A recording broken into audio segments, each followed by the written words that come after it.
Sir నమస్తే అండి. మరి పోలవరం ప్రాజెక్టు మీద అంబటి రాంబాబు గారు చేసిన వ్యాఖ్యలు మీరు వినే ఉంటారు. ఏ విధంగా రియాక్ట్ అవుతారు సార్ అసలు దీని మీద? అసలు అంబటి రాంబాబు ఈరోజు మాట్లాడుతున్నాడంటే రాష్ట్ర ప్రజలందరూ నవ్వుకుంటున్నారు. ఎందుకంటే ఆయన ఒక నెల క్రితమే పార్టీ ఓడిపోయిన తర్వాత ఒక పెద్ద ప్రజెంటేషన్ తీసుకొచ్చి ఈ పోలవరం ప్రాజెక్టు ఎవరికీ అర్థం కాదు, ఈ పోలవరం ప్రాజెక్టు అసలుకి ఎవరికీ తెలియదు, ఎందుకంటే నాకేం అర్థం కాలేదు, నాకేం అర్థం కాదు కాబట్టి ఇది ఇంకెవడికి అర్థం కాదని చెప్పిన వ్యక్తి ఈరోజు పోలవరం గురించి మాట్లాడుతున్నాడంటే రాష్ట్ర ప్రజలందరూ వాళ్ళని చూసి నవ్వుకుంటున్నారు. మరి వైసీపీ అధికారంలోకి వచ్చిన తర్వాత నిజంగా ఈరోజు చెప్తున్నారు కదా, చిగ్గు లేకోకుండా మీడియా ముందుకు వచ్చేసి అవినీతి జరిగింది, తర్వాత చంద్రబాబు గారి టైంలోనే అనేకమైన సమస్యలు వచ్చినాయని చెప్తున్నారు కదా. అది నిజంగా జరుగుంటే అధికారంకి వచ్చినప్పుడు నువ్వేం చేయాలయ్యా? ఏం చేయాలి? ఎంక్వైరీ చేసి ఎక్కడెక్కడ అవినీతి జరిగింది, లేదంటే ఎక్కడెక్కడ సమస్యలు ఉన్నాయి, ఇదిగో ఈ సమస్యలు ఉన్నాయి, ఈ చేయడానికి ఇంత టైం పడుతుంది, మా వల్ల కాదు, ఇంత టైం పడుతుందని ప్రకటించాలి కదా. అవి ఏమీ లేకోకుండా ఈయనకంటే ముందు చేసిన అనిల్ కుమార్ యాదవ్ ఉన్నాడు కదా, అతను కానివ్వండి, సీఎంగా పనిచేసిన జగన్మోహన్ రెడ్డి గారు కానివ్వండి, 2020 కల్లా పూర్తి చేస్తాము, కాసుకో చూసుకో, 2021 కల్లా చేస్తాము, 22 చేస్తాము, 24 చేస్తాము అని చెప్పుకుంటూ ప్రజలను మభ్యపెట్టింది మీరు కదా. అప్పుడు ఎందుకు చెప్పలేదు ఈ నిజాలు? అప్పుడు చెప్పాలి కదా. చూస్తూ ఉండండి, చేసి చూపించేది మేమే అని అసెంబ్లీలో మరి వాగ్దానం చేసి చెప్పారు కదా. అప్పుడు ఏమైపోయింది మీ బుద్ధి? ఈరోజు వచ్చి మాట్లాడుతున్నారు అంటే ఈరోజు మళ్ళీ పోలవరం గాడిలో పడుతుంది. చంద్రబాబు గారు సెంట్రల్ గవర్నమెంట్తో మాట్లాడి దానికి రావాల్సిన ఫండ్స్, తర్వాత వెంటనే అంతర్జాతీయ నిపుణులు తీసుకొచ్చి ఎక్కడెక్కడ ఏమైతే సమస్యలు ఉన్నట్లు అన్నింటిని మళ్ళీ తిరిగి పునర్ప్రారంభించాలని చెప్పేసి ప్రయత్నాలు చేస్తున్నారు.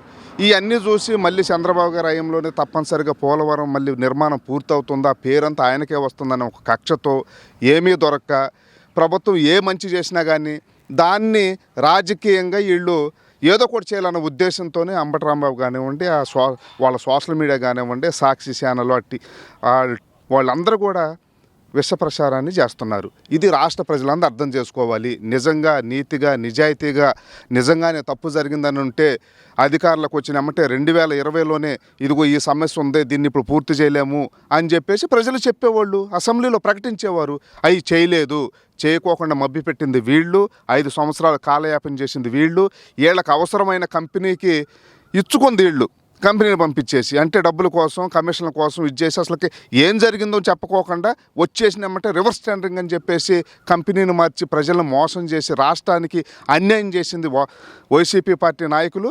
ఆ మినిస్టర్లుగా ఉన్న అనిల్ కుమార్ యాదవ్ కానివ్వండి, అంబటి రాంబాబు కానివ్వండి, జగన్మోహన్ రెడ్డి గారు కానీ ఇదంతా కలిసి చేసిన కుట్ర. అంతేకాకుండా ఇంకొక విషయం చెప్తున్నాను, అంబటి రాంబాబుని వెంటనే అరెస్ట్ చేయాల్సిన విషయం ఒకటి ఉంది. ఎందుకనంటే పోలవరం కాలం ఏదైతే ఉందో మన ఉమ్మడి కృష్ణా జిల్లాలో ఉన్న పోలవరం కట్ట మీద ఉన్న మట్టిని మొత్తాన్ని దోసేసుకున్న అవినీతి పరుడు, భూ కబ్జా కోరుడు ఎవరైనా ఉన్నారంటే అది అంబటి రాంబాబు. మేము హైకోర్టులో పిల్లేసి దాని మీద స్టే తీసుకొచ్చినా కానీ ఎక్కడ కూడా పట్టించుకోకుండా పూర్తిగా ఏదంటే రైతులకి కాలువ కట్ట బలోపేతం కోసం ఏర్పాటు చేసిన మట్టిని దోసేసుకొని అమ్ముకున్న అవినీతి పరులు, పూర్తిగా రాష్ట్రాన్ని సర్వనాశనం చేసిన వ్యక్తులు ఎవరన్నా ఉన్నారంటే వైసీపీ నాయకులు. అందుట్లో మరీ ముఖ్యంగా ఈ అంబటి రాంబాబు. సిగ్గు లేకోకుండా ఈరోజు అంబటి రాంబాబు ఈ విషయాన్ని మాట్లాడుతున్నారంటే రాష్ట్ర ప్రజలను అర్థం చేసుకోవాలి. ఎవరికన్నా డౌట్ ఉంటే ఉమ్మడి కృష్ణా జిల్లాలో గన్నవరం కానివ్వండి, నూజివేడు కానివ్వండి, మైలవరం నియోజకవర్గాల్లో ఒక్కసారి వచ్చి పరిశీలించండి. అదే సాక్షి ఛానల్ రమ్మని చెప్తున్నాను. ఇక్కడ ఎంత మట్టి దోసేశారు, మేము వివరిస్తామని చెప్పేసి అందరికీ తెలియజేస్తాం. ఈ వైసీపీ మాయ మాటలు ఎవరు నమ్మొద్దు. రాష్ట్రాన్ని అభివృద్ధి చేసుకోవటం కోసం, రాష్ట్రాన్ని ముందుకు తీసుకెళ్ళటం కోసం రాష్ట్రంలో ఉన్న ప్రజా సంఘాలన్నీ కూడా ప్రభుత్వానికి మద్దతుగా ఉండాలి, కొంత సమయం ఇవ్వాల్సిన అవసరం ఉందని మీ అందరికీ తెలియజేస్తున్నాను. అన్న, ముఖ్యంగా ఇప్పటికే పోలవరం మీద ఐఐటి నిపుణులు ఒక నివేదిక కూడా ఇచ్చారు రాష్ట్ర ప్రభుత్వానికి సంబంధించి. గత 5 సంవత్సరాలు కూడా క్యాపర్ డ్యామ్ కానీ కుడియడం కాలువకు సంబంధించిన వాల్స్ కానీ కట్టుంటే ఇలాంటి పరిస్థితి వచ్చి ఉండేది కాదని కూడా ఐఐటి నిపుణులు ఇచ్చిన నివేదికలో స్పష్టంగా తెలుస్తూ ఉంది.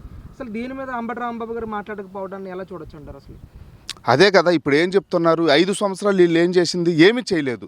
చేయకోకుండా ఆ వరదల్లో కొట్టుకుపోవటం కానివ్వండి, దాని గురించి ఒక నివేదిక కానీ దాని సమస్యల పరిష్కారం కోసం ఏమీ చేయకోకుండా కేవలం ఎప్పుడు 2016లో జరిగింది, అందువల్ల ఇది జరిగిందని చెప్పేసి ఒక నెపాన్ని అడ్డం పెట్టుకొని వాళ్ళ మీద నెట్టే ప్రయత్నం చేస్తున్నారు. మరి ఈ 5 సంవత్సరాలు నువ్వేం చేసావని కదా అడిగేది. ఈ 5 సంవత్సరాల్లో నిజంగా కొట్టిపోయి ఉంటే అయ్యి అది అప్పుడు కొట్టిపోయిందని చెప్పాలి కదా, అదే కదా అనేది. దీన్ని రాజకీయం చేయటం కోసం మాత్రం అంబటి రాంబాబు మాట్లాడుతున్నాడు. దీన్ని తీవ్రంగా మేము సమతా సంఘాలుగా ఖండిస్తున్నాము. అన్న, ముఖ్యంగా ఈరోజు స్నాక్స్ విషయంలో 5 సంవత్సరాల్లో దాదాపు 3 కోట్లకు పైగానే ఖర్చు చేశారు, ఎగ్ పఫ్లు తినడానికి మాత్రమే ఈ ఖర్చు అంతా కూడా అని చెప్పి సోషల్ మీడియాలో విపరీతంగా ట్రోల్ అవుతూ ఉంది. అసలు ఇది ఎంతవరకు నిజం? దీనిపై మీరు ఏ విధంగా స్పందిస్తారు?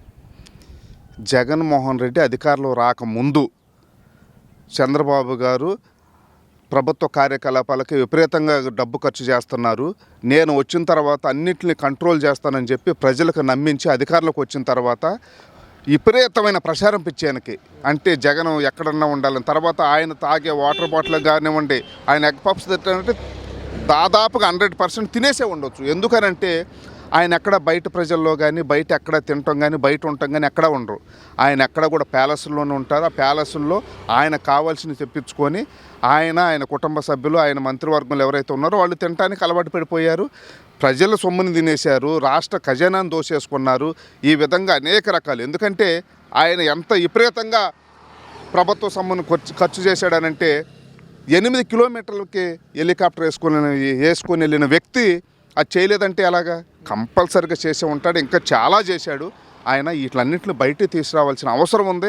కనీసం ప్రజల ముందుకి ఈ ప్రభుత్వం ఏదైతే ఉందో ప్రజల ముందుకు తీసుకొచ్చి పెట్టాల్సిన అవసరం ఉంది. మీడియా వాళ్ళుగా మీరు కూడా బాధ్యత తీసుకొని దీన్ని ముందుకు తీసుకెళ్లాలని చెప్పేసి మేము తెలియజేస్తున్నాం.